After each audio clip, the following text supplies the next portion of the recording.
Kumusta mga kabasketball? Ito ang iSports Zone. Alam na nga natin na tanggal na nga Los Angeles Lakers ng Denver Nuggets. 4 games to 1. Tapos na. Boracay na.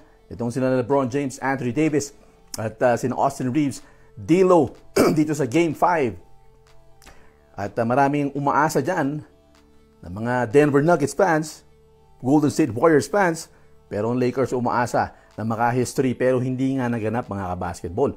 Ano nga ba ang tunay na ikinatalo ng Los Angeles Lakers?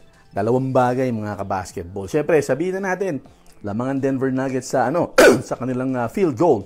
42 na ipasok ng Denver, 39 para sa Los Angeles Lakers. Free throws, ito ang major dyan mga kabasketball. Pero bago yan, 3-pointers, 16 para sa Nuggets, 10 lamang na naipasok ng Los Angeles Lakers.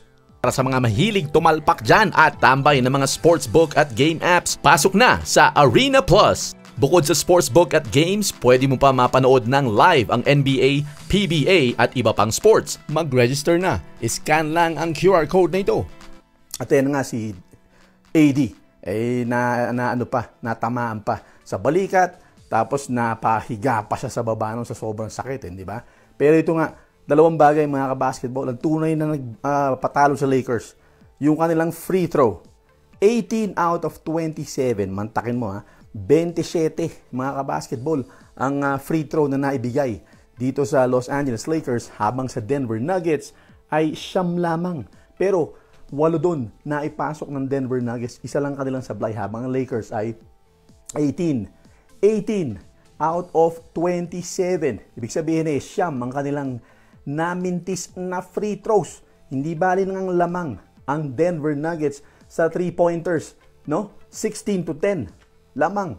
Pero wala ka na magagawa. Pumapasok yung 13. Pero yung free throws, crucial yan mga kabasketball, dahil free throws na nga, kaya nga free, di ba? Libre ka nang titira. Dapat maipapasok mo na yun. Siyam ang kanilang naisablay. Kung naipasok nila, kahit sabihin mo nang 3 man lang pa na dagdag, no? Hindi siyam. Kung 6 lang nasablay nila, ay nanalo sila. At ito pa isa mga kabasketball, napansin nyo ba?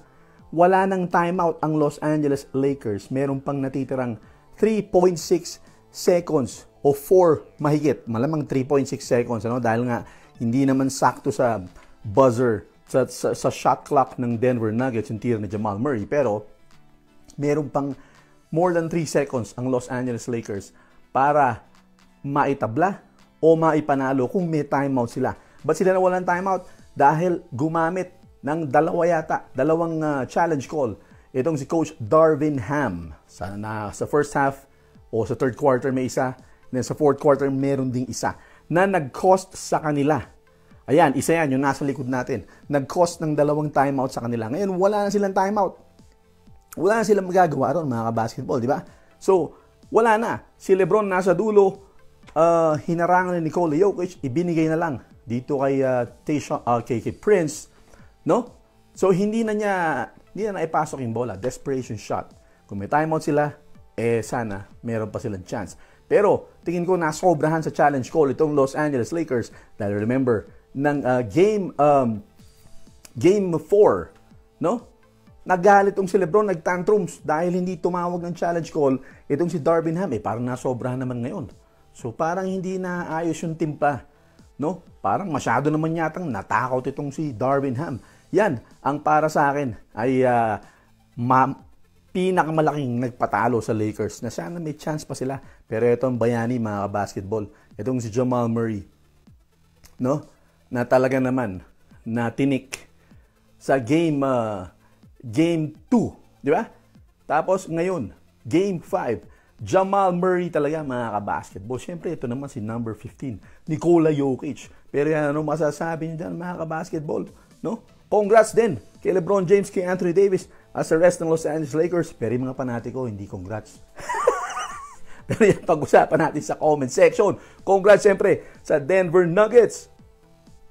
Sa mga mahilig tumalpak dyan, pasok na sa Arena Plus. Lahat ng paborito mong sports nandito sa Arena Plus. Para mag-register, scan lang ang QR code.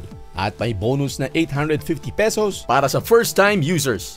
Pwede mong ilaro sa sports o iba't ibang klaseng games sa loob ng Arena Plus. At ang maganda dyan ay pwede kang makapanood ng paborito mong sports kasama ang NBA at PBA sa loob ng app basta meron ka lang account. Kaya pasok na sa Arena Plus, iscan lang ang QR code.